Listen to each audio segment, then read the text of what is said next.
Muy bien, en esta mañana les invito a abrir sus Biblias en el Evangelio de Lucas, capítulo 12, del versículo 13 al 21.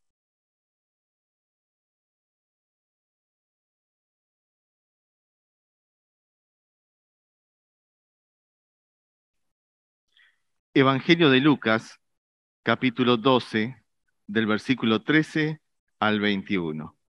Y me gustaría compartir con ustedes algunos pensamientos sobre esta parábola conocida como la parábola del rico insensato. Bien, tiene su celular abierto, su Biblia, su tablet. Vamos a mirar este pasaje bíblico. Y dice así: uno de la multitud le dijo: Maestro, dile a mi hermano que comparta la herencia conmigo. Hombre, replicó Jesús, ¿quién me nombró a mí juez o árbitro entre ustedes? Tenga cuidado, tengan cuidado, advirtió Jesús a la gente. Absténgase de toda avaricia. La vida de una persona no depende de la abundancia de sus bienes. Entonces les contó esta parábola. El terreno de un hombre rico le produjo una buena cosecha, así que se puso a pensar: ¿qué voy a hacer? No tengo dónde almacenar mi cosecha. Por fin dijo: ya sé lo que voy a hacer. Derribaré mis graneros y construiré otros más grandes, donde pueda almacenar todo mi grano y mis bienes. Y diré: alma mía, ya tienes bastantes cosas buenas guardadas para muchos años. Descansa, come, bebe y goza de la vida. Pero Dios le dijo: necio, esta misma noche te van a reclamar la vida. ¿Y quién se quedará con lo que has acumulado? Así le sucede al que acumula riquezas para sí mismo, en vez de ser rico delante de Dios. Hasta allí la lectura bíblica. Es muy común encontrar a Jesús en medio de la multitud, recorriendo caminos, pueblos, aldeas, buscando a las ovejas perdidas que tienen sed de encontrar lo que pueda saciar y dar respuesta a su alma. Las personas estaban llenas de preguntas, con enfermedades, con hambre, con dudas sobre qué es la vida. Y todas estas multitudes siguen a Jesús, lo van siguiendo, haciendo preguntas, trayendo sus enfermedades. Siguen a Jesús de diferentes lugares. Y en esta oportunidad, nos cuenta el relato bíblico, se encuentra en medio de una gran multitud que se había reunido para escucharle, como todas las multitudes, como recién decíamos, que le andaban buscando, con necesidad del alma de encontrar una respuesta o con necesidades materiales. Cada vez que miramos los evangelios, vemos las multitudes detrás de Jesús, buscando una respuesta para su vida o buscando alimento en algunos casos también. Nos dice el versículo 1 del capítulo 12: mientras tanto millares de personas se habían juntado hasta el punto que unos a otros se atropellaban. Eran miles de personas que andaban detrás de Jesús, buscando una respuesta, buscando que Jesús les pudiera atender en sus necesidades. Entre tantas personas con necesidades y pedidos que Jesús escucha, Lucas nos deja registrado a un joven que se dirige a Jesús con la palabra maestro. Pide que Jesús le diga a su hermano que comparta con él la herencia. Entre tantos pedidos, entre tantas situaciones que llegan a Jesús, hay alguien que se arrima a él con un pedido muy especial: que comparta con él la herencia, que su hermano comparta con él la herencia. ¿Puedo pedirles a los sonistas que bajen un poquito el retorno porque me estoy escuchando mucho? Les agradezco. Jesús era considerado por la mayoría como un maestro o rabino. Su forma de vida y sus enseñanzas reflejaban algo que ellos jamás habían visto. Aquel hombre que predicaba, vivía lo que predicaba, vivía la enseñanza bíblica. Su forma de vida y sus enseñanzas reflejaban algo que ellos jamás habían visto. Jesús vivía lo que enseñaba, lo que predicaba. Y Jesús ya les había hablado a esta multitud de varios temas. Les advirtió de la hipocresía de los fariseos que estaban allí presentes. Le dijo que no temieran a lo que puede matar al cuerpo, sino a quien les puede mandar al infierno, le decía en versículos anteriores. Les alentó a confesar al Hijo del Hombre antes que a los demás. Les dijo que se enfrentarían con la oposición. Todo este discurso Jesús viene dando a la multitud, pero en determinado momento aparece este joven con una inquietud. Mientras Jesús estaba hablando con la multitud, el hombre interrumpe, pidiendo ayuda con su herencia. Le pide ayuda. Jesús, necesito ayuda. Que me ayudes a cobrar la herencia que mi hermano no quiere compartir. Al hacer esto, revela que no ha oído nada de lo que Jesús viene enseñando. Nada, nada. Estaba en la suya. Estaba inquieto por la herencia. Aquel joven tenía un serio problema con su hermano. Este decía que su hermano no quería compartir la herencia con él. Cuando los hermanos se conformaban y aceptaban la ley, no había problemas, pero cuando había discordia, cuando había problemas, era muy difícil. Cuando el buen entendimiento no se daba, había conflictos. Comenzaban los problemas familiares. Las leyes de aquellos días procuraban mantener la heredad de la familia para que siguiera la propiedad a nombre de la familia por muchos años. La tierra pertenecía a la familia más que a un individuo. Más que dueños eran administradores, porque ya vendrían otros en el futuro. Así que tenían que administrar bien lo que habían recibido, ya que otros vendrían en el futuro y tendrían ese patrimonio. Estas tierras podían ser vendidas, no podían ser vendidas, sino hipotecadas, pero tenían que ser devueltas nuevamente. No había BPS, no había jubilaciones. Entonces, perder la tierra o administrarla mal implicaría hambre, miseria para el resto de los días. Entonces, era muy importante administrar la tierra. Alguien debía velar por la seguridad de la familia y también de la viuda, de los ancianos. Cuando el padre moría, su primer hijo obtenía la autoridad sobre los bienes sobre sus hermanos. Él obtenía una doble porción, como nos dicen los comentaristas. Este hermano mayor ocupaba ahora el lugar después de su padre. Su padre había muerto y el primogénito ahora iba a ocupar su lugar. Según la ley de la herencia, el hijo mayor recibe una doble porción en la herencia. Esto nos dice Deuteronomio el capítulo 21, si usted en otro momento quiere investigar. Si hay dos hijos, el mayor recibe 2/3 y el segundo 1/3. Si hay 3 hijos, dicen los comentaristas, el mayor recibe 2/4, o sea que recibe un 50% y sus dos hermanos un 25%, y podemos seguir investigando y mirando lo que nos dice Deuteronomio, ¿no? Cada uno recibía un porcentaje, pero el primogénito recibía una porción mayor. Y si el padre tuvo 2 matrimonios, el primer hijo, el primer que ha nacido de su fruto, ese es el que se va a llevar la doble porción. Puede tener un segundo matrimonio, pero el hijo del primer matrimonio es el primogénito. Aunque tenga conflictos, problemas con todo su matrimonio anterior, ese primer hijo, nos dice la Biblia, es el primogénito. En este contexto es que aparece este joven con su problema y viene a presentárselo a Jesús. No sabemos cuál es la realidad de esta situación, de lo que está pasando. Si el primogénito no quería compartir, porque el texto bíblico no nos dice más nada. Aquel joven pretende que Jesús haga la tarea de juez o mediador para su problema. A lo que Jesús le responde: ¿quién me nombró a mí juez o árbitro entre ustedes? Jesús no estaba preocupado por estos temas de herencia ni otros temas. Él tenía un mensaje superior a todo esto. Pero Jesús le va a decir: ¿quién me ha puesto a mí como juez?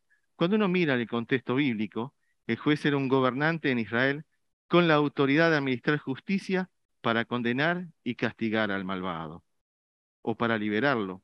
El juez debía rechazar todo tipo de soborno y tratar a todos por igual. Y esto lo vamos a ver cuando en el capítulo 18 del libro de Éxodo, versículo 13, con la visita de Yetro. ¿Se acuerda cuando Moisés estaba resolviendo problemas y aparece Yetro a charlar con él?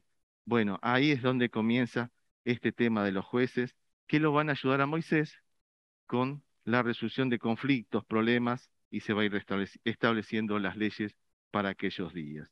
Por eso es muy interesante encontrar todo este contexto en el Antiguo Testamento. Jesús es llamado juez en el Nuevo Testamento, eso sí, pero aquel que va a juzgar a los vivos y a los muertos en su regreso, no en ese contexto que estamos mirando ahora. Pero ese tiempo no ha llegado todavía, dice Jesús. Así que esto será en el futuro. Su reino no es de este mundo, pero sí Jesús se va a tomar el tiempo para plantear el tema esencial de lo que está pasando con estos hermanos, de lo que realmente a Jesús le preocupa. Como en otras ocasiones, Jesús no responde directamente al pedido del hermano menor. En vez de atender su pedido, utiliza el momento y la oportunidad para enseñar a toda la multitud sobre el problema del dinero, las riquezas y la avaricia. Y aprovecha esta situación para investigar qué hay en lo profundo del corazón de ese joven que viene a charlar con él. La herencia pasa a un lado, los bienes, pero Jesús va a hablar a la multitud y aprovecha esta oportunidad para hablar lo que pasaba dentro del corazón de aquel joven, la avaricia. Jesús se va a detener en el centro de la dificultad misma, observando si en el corazón de aquel hombre no hay algún tipo de codicia, no hay algún tipo de avaricia. Jesús hace de espejo y va a compartir una parábola que lo va a hacer pensar a él y a la multitud. Quizás el problema no era su hermano, sino la avaricia que había en el corazón de aquel joven, de aquel hombre.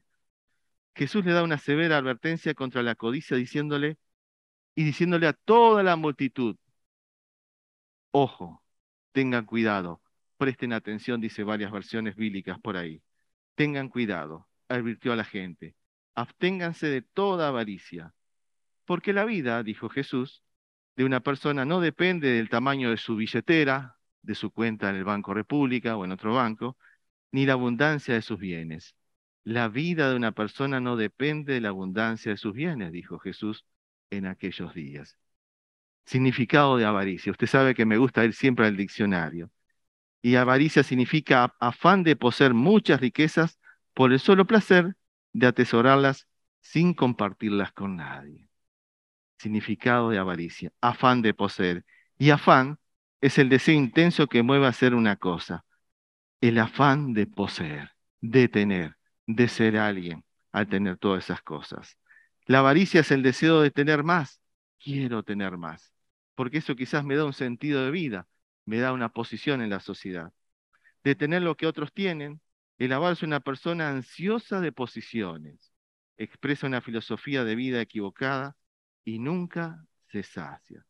Por eso la avaricia se ve manifestada en las peleas familiares, en el salario injusto, en la corrupción de los gobernantes o de cualquier persona. La avaricia es un tema en aquellos días y en los días que hoy estamos viviendo.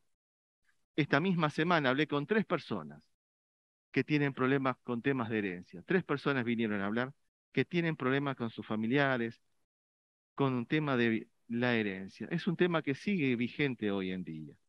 Al mirar toda esta situación, Jesús enseña a través de una parábola y habla de un hombre rico y cómo sus tierras habían producido una gran cosecha. Jesús ahora plantea una parábola. Entonces les contó esta parábola, dice el pasaje bíblico, el terreno de un hombre rico le produjo una cosecha. El relato de Jesús siempre es sencillo y común para sus oyentes. Trae una palabra sencilla.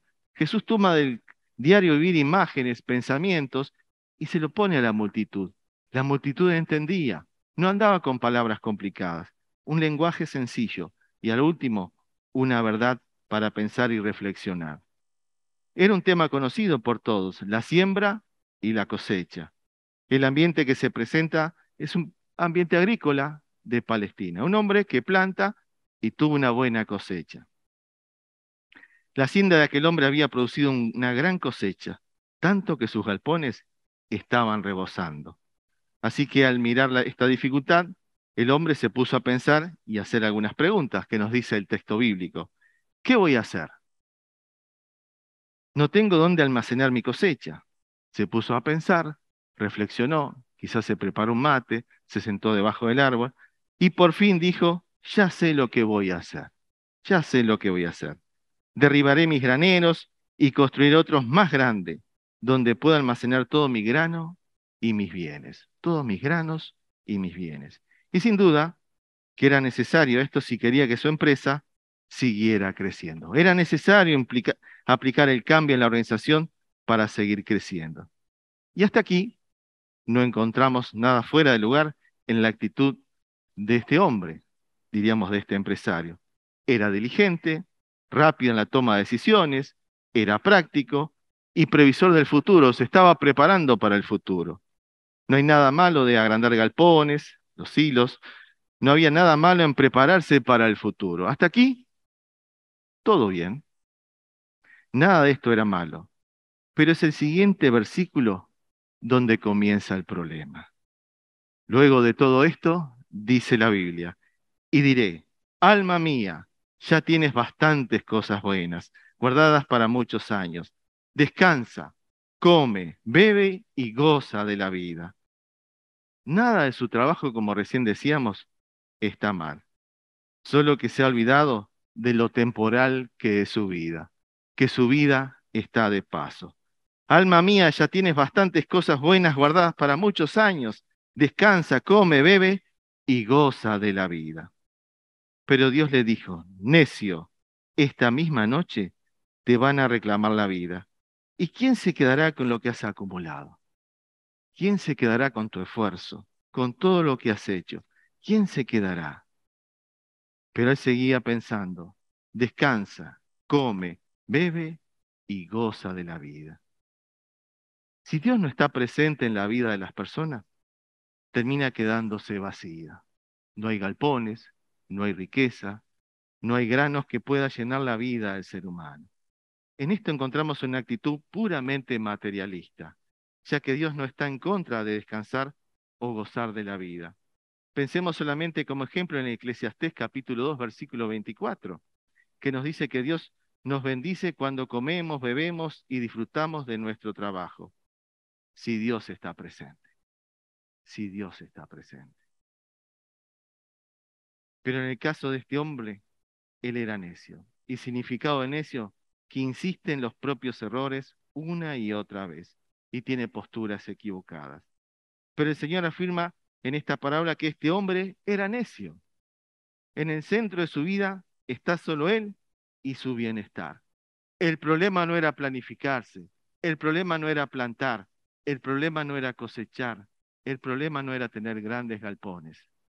El problema era creer que solamente él lo podía hacer por su propio esfuerzo. En el centro de su vida está solo él y su bienestar. No aparece otros personajes. No aparece Dios, no aparece su familia, no aparece la sociedad. Y este era su ídolo. Nadie es feliz pensando en sí mismo. Dios está ausente de sus planes y de su vida. Este es el problema que Jesús presenta. Hasta en algunos casos está ausente la familia, hijos y amigos y sociedad. El Evangelio no habla de ellos. Pero el problema de este hombre es que dejó a Dios de lado. Para este hombre no había un planteo espiritual en su vida. Los valores internos lo habían llevado por ese camino. Su futuro aparentemente estaba arreglado. Pero el desenlace de esta parábola, el desenlace es trágico. El desenlace de esta parábola es trágico. Esta misma noche te van a reclamar la vida. ¿Y quién se quedará con lo que has acumulado? ¿Con tu casa? ¿Con tu auto? ¿Con tu cafetera? ¿Con tu computadora? Con lo que Dios ha puesto en nuestras manos. No fue por castigo de Dios que dijo, hiciste estos graneros, te voy a castigar. No fue por castigo de Dios, no fue por su egoísmo, ni por un accidente, sino simplemente porque le llegó la hora. ¿Y quién se quedará con lo que has acumulado? Tanto esfuerzo, tantas horas de insomnio pensando en sus riquezas, tantas horas quizás diciendo a sus hijos, más tarde, cuando papá venga, pero quizás cuando papá llegaba ya estaba durmiendo el hijo y pasaba días sin verlo.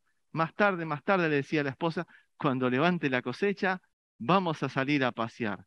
Más tarde a la esposa, más tarde a los hijos, más tarde a los padres, a sus hermanos, más tarde estoy llenando los galpones. Más tarde le decía a todos, después de terminar la cosecha, familia, vamos a salir.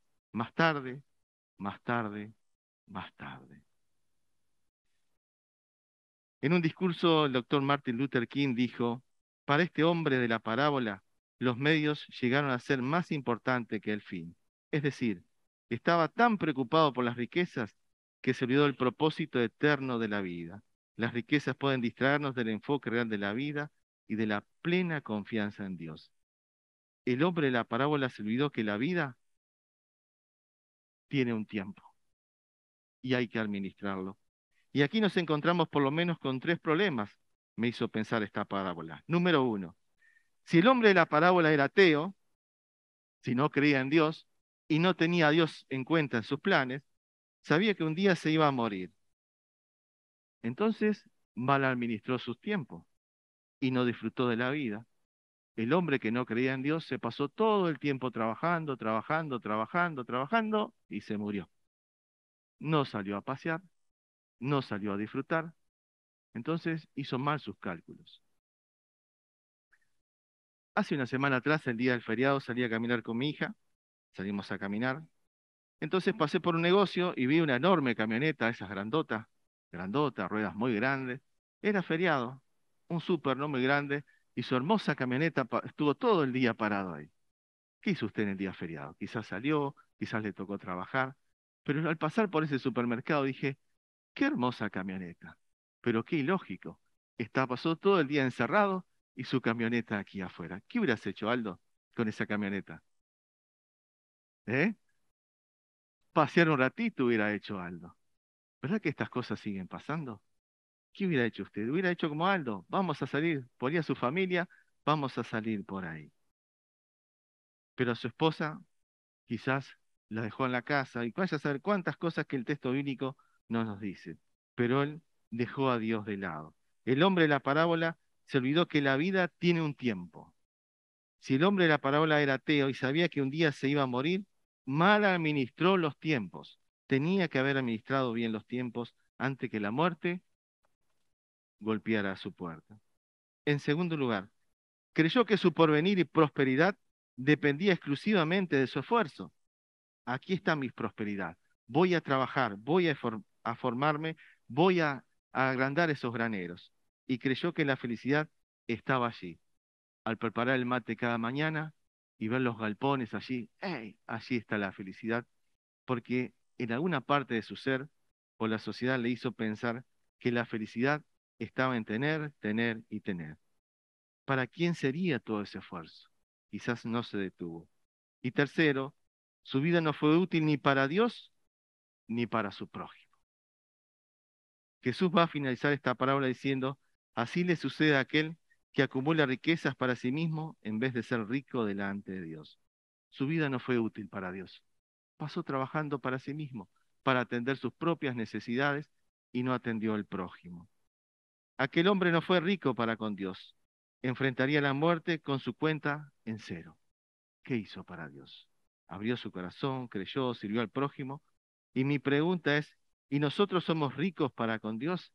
Sí, pero esa parábola es para el ateo, para aquel que está detrás de aquellas puertas. Pero ¿y nosotros cómo estamos delante de Dios? Hemos tomado esta filosofía también de trabajar, acumular, trabajar, trabajar, y no hemos hecho un tiempo para pensar y reflexionar que la vida para nosotros también es corta por aquí. ¿Estamos disfrutando en lo personal o como familia? El hombre de la parábola, el ídolo le transformó el corazón. Este hombre tenía un problema en sus prioridades. ¿Y nosotros? ¿Cuáles son nuestras prioridades? Siempre recuerdo hace muchos años, creo que fue el pastor Lemuel llevó al evangelista Alberto Motesi hace muchos años en un programa de radio, y me acuerdo que Alberto Motesi contó la siguiente historia, que en determinado momento un hermano de la congregación había partido con el Señor y lo velaron en el templo. Así que muchas personas se fueron levantando, levantando, levantando, levantando, y estuvo conmigo, me acompañó, me aconsejó, y en el fondo había un muchacho parado. Al finalizar el tiempo, aquel joven dijo, ahora entiendo por qué mi papá no tenía tiempo para mí. Y esas cosas a veces nos golpean a todos. Tenemos que pensar y reflexionar que a nosotros nos puede pasar lo mismo. Quizás no es el nombre de empresa, quizás es el nombre de ministerio o algo parecido. Por eso el hombre de la parábola, el ídolo le transformó el corazón. Este hombre tenía un problema con sus prioridades. Hermanos, ¿cómo están nuestras prioridades? Quizás usted está diciendo este mensaje no se relaciona, claro que se relaciona con nosotros también, al mirar nuestra vida interior. La parábola nos pregunta a nosotros también, ¿somos ricos para con Dios? ¿Estoy viviendo para los planes de Dios o para los míos? ¿Estoy disfrutando la vida que el Señor me ha dado o paso corriendo de acá para allá? ¿Dependo de mi esfuerzo o confío en el Señor que le abrirá puertas? No están en mis fuerzas el futuro. El futuro está en manos del Señor. ¿Cómo me ve mi familia o mis personas cercanas? ¿Soy un esposo presente? ¿Soy un padre presente? ¿Soy un familiar, amigo? ¿Soy un que está presente en la vida de la congregación? Muchos se llaman cristianos, pero a veces caemos en las mismas dificultades o rutina de la sociedad donde hoy estamos viviendo. Esta parábola nos hace pensar a nosotros también. El dinero, igual que el grano y los demás bienes, son necesarios para la vida, porque en estos días usted abre la puerta de su casa y caen los recibos que llegan a su puerta cada día, o en su correo o en su celular. Necesitamos trabajar. La necesidad de que el hombre consistía en pasar la vida preocupado por los bienes materiales. Y Jesús nos dijo que tenemos que confiar en que el Padre va a proveer para cada día. No podemos olvidarnos de esto. En el centro de su vida está solo Él y su bienestar. Aquel hombre solamente estaba Él y su bienestar. Ser rico para con Dios es saber administrar bien la vida con la guía de Dios. Depender de Dios. Dios es nuestro sustento, es nuestro amparo, es nuestra fortaleza, pero Dios es nuestro sustento. Él conoce nuestras necesidades cada día y nosotros tenemos que conocer las promesas que tenemos aquí en la Biblia. Estar con los nuestros, acompañarlos, estar con nuestros seres queridos, ser útil en la vida de la congregación para animar, acompañar, porque servir a Dios es servir a nuestro prójimo, a nuestros hermanos y hermanas en la fe. Ser rico para con Dios es ser generoso para con los hombres, es compartir la vida con aquellos que Dios ha puesto a nuestro alrededor.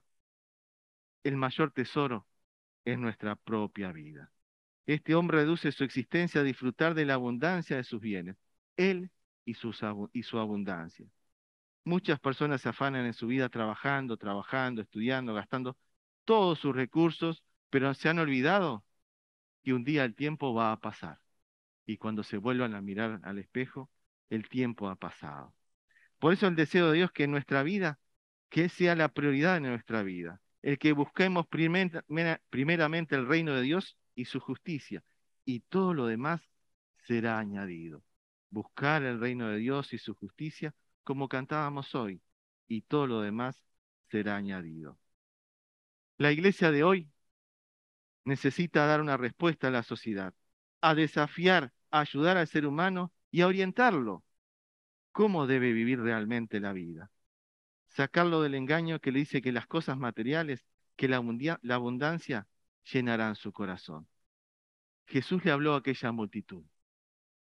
Hoy nosotros tenemos que hablarle a la multitud, a nuestros seres queridos, a nuestros amigos que están corriendo, buscando cosas materiales, creyendo que eso le va a llenar la vida. Hoy nosotros tenemos esta responsabilidad.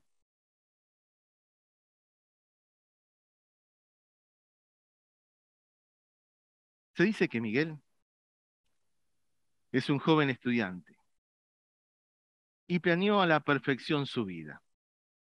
Logró grandes estudios, fue a la universidad, se preparó, obtuvo buenos trabajos donde fue ascendido de puesto en puesto y cada vez fue ganando más dinero. Con el tiempo abrió una cuenta de ahorro y pudo acumular mucho dinero. Realizó algunos viajes para conocer el mundo. Tenía muy buena salud y estaba en forma, yendo al gimnasio casi todos los días. Lentamente fue recibiendo nuevas propuestas laborales y su capital fue creciendo y creciendo y seguía creciendo. Su vida era cómoda y placentera. tenía convenciones en el Caribe, así que viajaba, iba a Europa, al norte, a diferentes lugares. No le faltaba la oportunidad de andar viajando y en conferencias y daba charlas por diferentes partes del mundo. Su vida era muy cómoda. Estaba tan ocupado que no tenía tiempo de juntarse con sus seres queridos, pero siempre les decía, apenas esté un poquito con la agenda libre, voy a ir a visitarlos. Un día, Miguel se sintió mal y fue al médico. Y luego de algunos análisis médicos, le diagnosticaron una enfermedad terminal. Y a los pocos días murió, dejando todos sus bienes, títulos y cuentas bancarias. Miguel lo planificó todo lo planificó Miguel. Estudio, trabajo, cuentas, viajes. Pero igual que al hombre de la parábola hace 2000 años atrás, algo le falló.